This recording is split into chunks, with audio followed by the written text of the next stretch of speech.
Hey guys, welcome back to my channel foodies lifestyle. আজকে আমি বানাবো বানানা চিপস। বানানা চিপস বানানোর জন্য এখানে আমি বানানাটা কেটে নিচ্ছি। তারপর এটাকে আমরা ভালো করে ছাড়িয়ে নেব।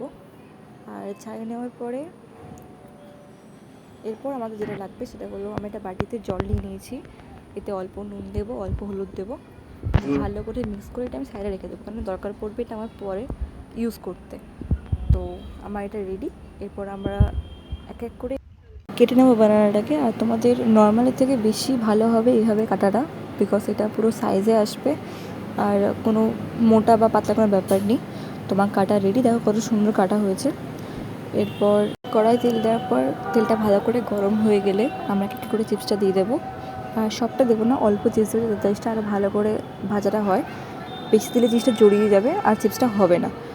তো চিপসটা আমরা দেওয়ার পরে কিছুক্ষণ ভাজার পরে এতে আমার যে রাখাটা ছিল আমাদের হলুদ আর নুন জলটা, সেটা আমরা অ্যাড করে দেবো অল্প করে।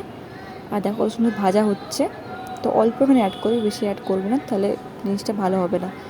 তো মানে অ্যাড করার পরে আমরা ভালো করে ভেজে নেবো। তারপর আমরা তুলে নেবো একটা প্লেটে। আর আমার রেডি এদিকে বানানা চিপস। আর দেখো কতটা সুন্দর কালার এসছে, আর ঠিক ততটাই মুচমুচে। এখানে ভেঙে দেখাচ্ছি, দেখো। আর খেতে ঠিক ততটাই ক্রিস্পি। তোমরা অবশ্যই ট্রাই করো। আর ভালো লাগলে প্লিজ লাইক সাবস্ক্রাইব করে দিও। আর এরকম আরও ভিডিও দেখার জন্য প্লিজ চ্যানেলকে সাবস্ক্রাইব করে দিও। বাই বাই, দেখা হচ্ছে নেক্সট ভিডিওতে।